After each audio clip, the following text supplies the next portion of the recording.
Hello everybody, this is Simon with Let's Play Sonic 2006. Before we start, shoutouts to regular commenter Anthony Loyan. He suggested that I add a silver medal counter, and that's a great idea. I basically patched the game with the functionality that it should have had to begin with. Thank you also for the insightful comments, Anthony. Everybody should read them, he also does stuff like glitch explanations. Alright, Crisis City. This level has probably the biggest gap between potential and execution in the game. It has an iconic look and soundtrack and was rightfully chosen to be this game's representative in Sonic Generations. Here, it starts with snowboarding and ends with max speed. What else is there to say? These jumps are still insanely difficult to pull off. There is going to be a few intercuts where I show how they should go, but for example here, it just sometimes doesn't quite line up, does it? So I even nailed the jump, but I have to be a little bit more to the left, and trying to get this correct is terrible, and then stuff like this happens, and this is going to happen a few times. So generally, this can look fine if you just hold forward and go down slope all the time. But if you don't, if you get hit at any point, if you snag a corner, then it's going to become very awkward very quickly. It's not quite as bad in my opinion as the White Acropolis part, because that one is much more, let's say, jagged, but still here with the hitboxes and the enemies just spawning out of nowhere, unless you already know this level, it's going to be extremely tough for you. And then stuff like this happens, for example. I had to leave a few blunders in because this is just how this game goes sometimes. This also gives me the opportunity to try again for that first jump. Don't get hit by the car because it will get you off center, and there we go. This is how it should look like. Again, this looks awesome if it works, like, you know, most of the game. Just to show this off from a different run, yes, this is how this should look, wonderful, and then you get the silver medal here the normal way, but as I showed off, you can also get it a different way. Back to our regular run. This also gives me the opportunity, the counter that is, to show off where we are, if we are in an extra segment or in the normal run. Amazing. So this one is also kind of hard to get, but fortunately I kind of know how to finagle the controls by now. While I do that, let's look at this here, another jump which I only got on replays, and I failed this one. It only really deposits you up there, so you don't miss much. And yeah, this is just, you know, it's snowboarding, or in this case skateboarding, I don't know what exactly to call it. It just plain does not work in this game. I am extremely sorry. This is about as good as I can make it look, but it's just the way it is.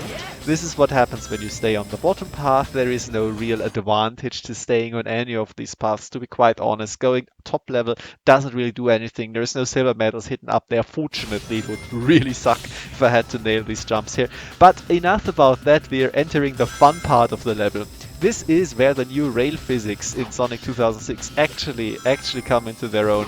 You do not snap from rail to rail anymore, you have free movement, and it actually works most of the time. Sometimes it does not. Let's forget about that. A good thing is that you can now homing attack two rails, so you do not have to adjust in mid-air to perfectly hit the rail, which is something that plagued heroes a lot. You want to stay down here, don't take the obvious shortcut. Some awkward wall running, and often this doesn't work. Some slight correction at the end, and whew, I did it. And this staying up here again gives us another silver medal. Whew, high action, high action. This is actually pretty cool. I like this part. Yes, the rails are pretty janky, like everything is, but I posit that they are better than they have ever been before, because you can homing attack to the rails. Just going back a bit here to show that I missed a checkpoint, which is a bit unfortunate, and also an extra life. This stage has a lot of extra lives, which is basically code for, oh yeah, we know that this doesn't work and you will get killed a lot in many Sonic games. It happened in Shadow as well. It's just like, oh, there's a lot of extra lives in this stage. The designers know that it doesn't work. Amazing. I also like this part here. It's just like very nice going around this building, and then a light speed trail. It's really cool. And this, I don't know what happened here, but this always happens because the camera is jank. And another time here going off the rails would be suicide in Heroes, for example, but here it just works. Anyway, let's show off how this actually goes, because this rainbow ring is extremely hard to hit. Another run. There we go, and we miss this one up there, and we do not actually land here to get the lightspeed trail. It's a bit weird. I don't know how to get this one up. It seems like it would be... Oh yeah, the homing attack left me here for a second. It seems like it would be designed to go from the rainbow ring, like as a reward, but it does not. Anyway, this to the left is the normal way up, but let's just show off the lightspeed trail real quick. There we go. and we just land up here, and this basically saves us a jump. And yeah, this tends to happen here, where we're not actually homing attacking towards the 1-up box, but actually just land on the floor and accelerate off. This plays on its own. Kinda neat, kinda neat. One issue here, the ring trail is misplaced. You will never ever be able to pick up those rings. Amazing. It happens a few times in this game. It's not finished, guys. It's not finished. They break through the wall here, and another cool homing attack chain, and actually something here which trips you up a lot. You have to get this 10 ring box. You will not reach this guy otherwise. The homing attack just drops you too early. Something I've alluded to in the intro already, very early on, but the homing attack sometimes just is inadequate, and this tends to get you killed because the range is just too small, and then you drop like a stone. So yeah, get the 10 ring box. Going up there is actually a significant shortcut. I don't know why they put the rail so offensively here. This is a bit of a failure in the level design and communication of where you want to go, because again, you miss the checkpoint if you don't deliberately drop down, which is weird. This is like the intended way, but you can immediately skip this bottom section. It's extremely easy. I could also keep going here, but I'm not going to, because aha, maybe you've already seen the silver medal in the distance. There it is. This is how you get it. At the bottom there's just a bit of combat. Also an advantage of this part of the level's design, you do not have to engage with the enemies much, except to use them as homing attack targets. This is awesome, this looks great, this is how this entire level should have been. Set piece to set piece, all of these buildings exploding around you, fire shooting up from the ground, which does not actually harm you, because it would be cooler if it just looked dangerous, you know, but yeah. Anyway, into the tornado we go. This part is also something which is pretty cool in concept, but again terrible in execution. If you keep homing attacking here, you will always drop down. You have to make sure that you know exactly how much distance you can cover with the homing attack. If you play this your first time, you will die all the time, because this is really punishing. A big step up in just normal execution of difficulty and platforming. And then you have stuff like this. It's just how to get this medal. I did it once without dying. It is possible, but I didn't want to sift through like tons of footage, and yeah. The fun thing is I actually did get that. You can frame advance the video if you want to. I did, because I was really confused, but yeah, just got the silver medal. It's amazing. You see, here it's not there anymore. Anyway, let's keep going. Here you also have to have some patience because of how the things move. This reminds me of the worst levels in Shadow as well, because there is some issues there. And again, I've dropped the homing attack, didn't quite latch on, and only because I know how the air control in the game works, I didn't die here. You die here all the time. Again, there is a reason why there is so many 1-ups here. I am definitely showing off how this game can work if you know how to do it, but I am doing the real experience a bit of a disservice, quite admittedly. A new player will have game over here at this point. It is that hard.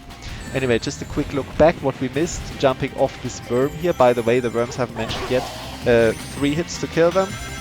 Hit 1 up here, by the way, at the very start. Just didn't find a better way to put it in. And I'm going to show off how the homing attack would work then. Like so.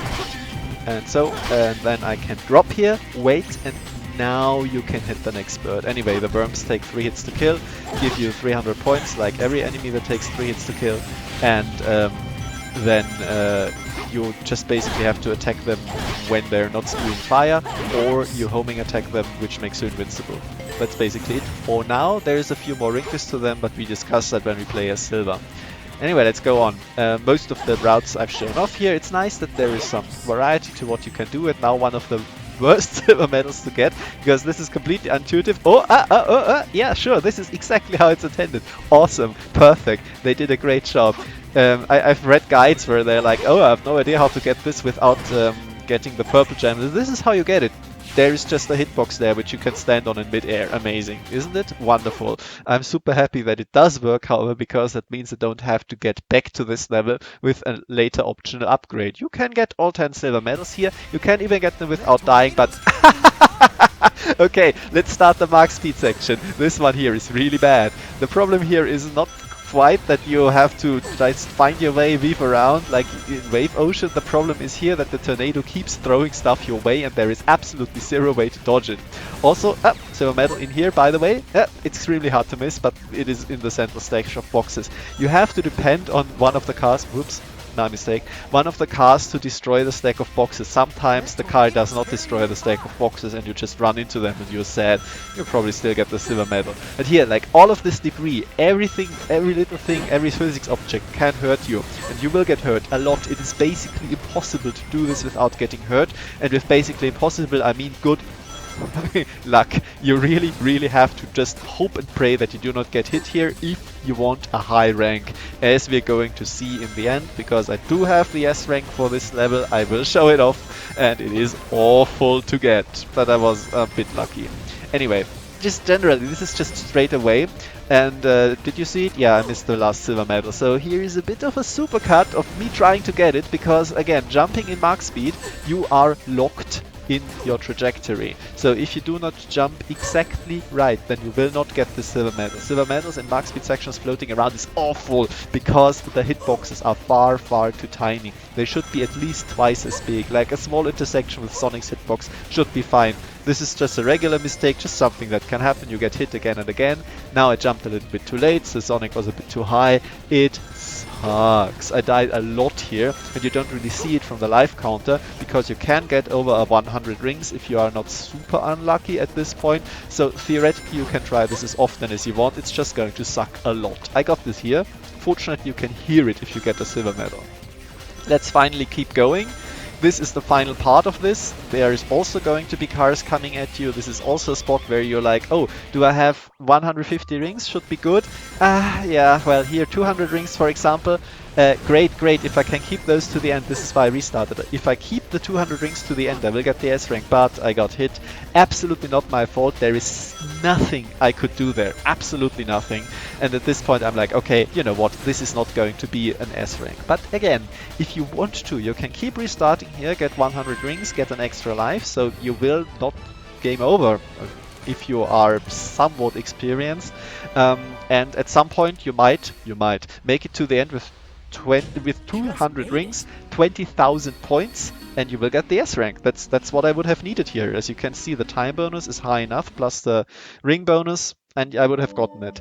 But alas, not in the cards right now, but I'm going to show you a far better looking full S rank run after the cutscenes are done. So click ahead for that, and or stay tuned. I will comment over it, and I hope that you will enjoy it.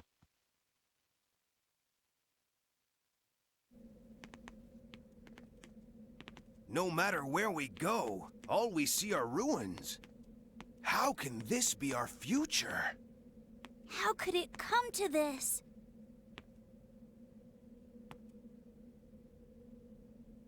Could it be true? If I eliminate that guy, will our world be saved? The day of disaster. Here are my records of this event. This was when Iblis was freed, and his flames were released into the world.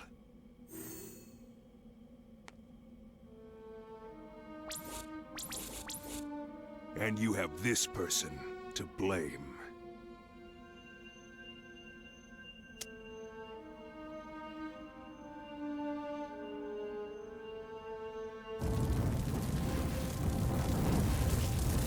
I see it!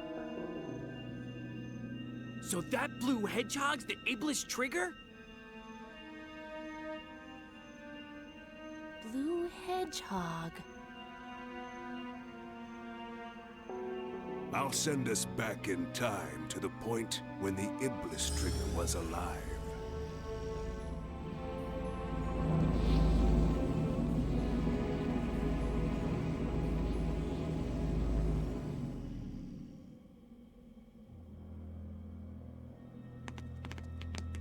What the? Who was that guy? He looked just like Shadow. This is terrible! According to the data, the princess died when she was kidnapped by Eggman. Apparently, Eggman's battleship exploded.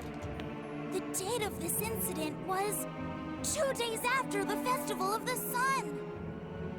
If we don't return in time, Elise will die on board Eggman's battleship. That means... Yeah, I think so.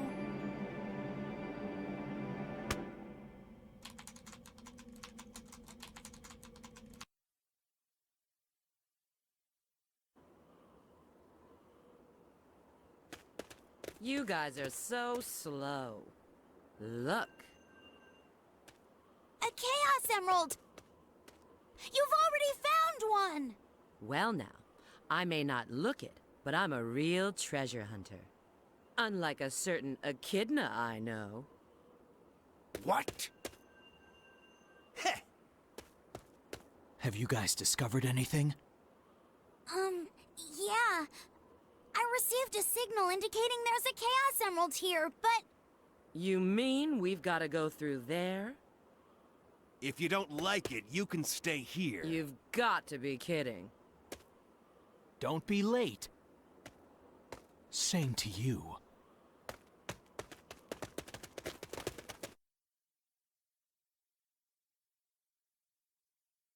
As I've mentioned before, Vitagropolis, Crisis City and Flame Core are an unbroken string of levels. So next time there will be another big level video straight away. What is pacing? S-rank time! First of all, a quick question. If I get the S-rank immediately, I like to contrast it with the normal run where I bumble around everywhere trying to get the medals, so there's a clean, good looking run at the end of the video. However, if you'd prefer them to be separate, like for the Wave Ocean video, feel free to pipe up and tell me. It's no big deal for me to upload more videos. Anyway, as to the subject matter at hand, what I'm doing here is basically just hold forward. As I mentioned in the normal video, this works well enough if you just keep going straight. And don't try to do any tricks, don't try to hit the ramps, it doesn't matter at all. All of the rings you get here are 10 points each because you will lose them all, latest in the mark speed section. It doesn't really matter what you get on rings before that. And as I also said, there is plenty in the mark speed section. If you can carry some of them to the end, it's going to be fine. This section here, you're just trying to get through it as quickly as possible, get a few points here and there, because why not? Like here, for example, I tried to get these 3 ring boxes, but okay. Anyway, and overall it doesn't really matter too much. So just keep going here, get through this as quickly as possible so that you can get more attempts at the actually tough parts of the level. Overall, as with Wave Ocean, it helps if you don't die here, if you get a buffer of points, kill a few enemies that are in your way. You're looking for a high time bonus in the end so that your rings plus time will be enough, so that you don't have to carry that many rings, so that you can get hit early on in the mark speed section, get a lot of rings later on, and that's fine. But as I said, if push comes to shove, if you really want this S rank, then just dying in the mark speed section and just trying for a high time bonus and ring bonus is fine. It will work out. It's how the speedrun does it, so I know it works. But also just mathematically, you can take a look at how much I would have needed in my normal video, and you can see there, yeah. So here I go back for 500 points combined, 300 for the worm, 200 for the extra life. I don't think it's super necessary, it's just something which gives me again a bit more of a buffer. Otherwise just keep going, you want the time bonus to be high at the end. Generally here again 200 rings for free, if you can hit this nice, 1000 points more, but you don't necessarily need it. This is just a bit more buffer again. You will see in the end I got a lot more points than I need to, but this is basically because I didn't die. If I did die here and lost all of this, then this would have just been wasted time and I would have still gotten the S rank. So maybe you just want to speedrun this. It's hard to tell, basically. It all depends on how successful and how consistent you are at the end. And it can only emphasize enough. The mark speed section works kind of if you know when to jump already, if you know how to keep completely straight in a line and just jump over those obstacles. I'm going to discuss this as it comes up, of course, but I don't know what this just was, but whatever. But generally, what all of that you do here might be wasted. Just you have to be realistic about that. Anyway, finally reaching the last part of the level here. Not much to say here because most of what happens here is basically automated. It looks cool, but it's basically automated. Have I mentioned already how annoying this is on real hardware with how many loading screens there are? It's terrible. It's really bad. And then you game over and you have to watch all of this again. It's not fun. And every death adds 1 minute loading screen. It's fantastic. Yeah. So here basically again just try to be a little bit conservative with your homing attacks. You can chain them less than you think. Sometimes you have to do actual platforming, like here for example, homing attack, stop, don't try to home to the next one, it will not latch on. Now you can latch on, and can I get this? Yeah, wonderful. This is how this looks. It doesn't really do much for you. This worm will always get you if you don't know it's here. It's so bad. It's such a trap. Really annoying. Here again, do not try to overcommit. I've died here a bunch of times in the past. Now I know that this platform cycle you won't make it unless you're a speedrunner. Just wait one cycle and jump when it's at its lowest point. Here, this platforming is easy enough if you know how the game works. If you don't, why are you attempting an S rank? Don't do this when you're not practiced. Generally, I haven't mentioned it enough yet, but this part is cool. Like all of the homing attacks from bird to bird, you have to adjust a little bit and then you get the spring at the end and get propelled forward. I like it. It's good. This is how the game should play like. This is how the game should look like. It often does not, but this was fun to record until this happens. Of course, yeah. So again, I have a nice buffer of points, and what I'm trying to do here now is just stay on course. Don't die, get as many rings as possible here, because again, every ring is 10 points more, but overall, just don't try anything stupid like jumping for those ring boxes. Never do that. You can use the ring trails here freely to reorient yourself, not the one in the air. That just doesn't work. You have to jump over those pipes perfectly. Here again, just hammering the action button, making sure that I'm getting on track, and I was super lucky here. When the camera switches, you will, let's say 60% of the time you will get hit, no fault of your own, because you can't see stuff coming from behind, and even if you could, it's just a shotgun of debris. It's extremely difficult. Like here, this car could have hit me, but it didn't. Great, I was just very lucky here, and this is why I have 200 points. That's 20,000 in ring bonus, and it doesn't matter. I could have died here and just gotten the same run in the mark speed section with the 34,000 time bonus, and I would have still gotten the S rank. So keep that in mind. It is not that hard to get the S rank here, but boy, do you have to be lucky in the end, because there is no strategy I can give you. If you are lucky in the mark speed section, you will get the S rank. That's it. That's all I can give you. Please let me know what you think of the medal counter, and if you think it's better to keep the S rank videos separate. If you enjoyed the level of effort I put into the video, consider feeding the algorithm a bit. Thank you for your attention. The reward are some glitches.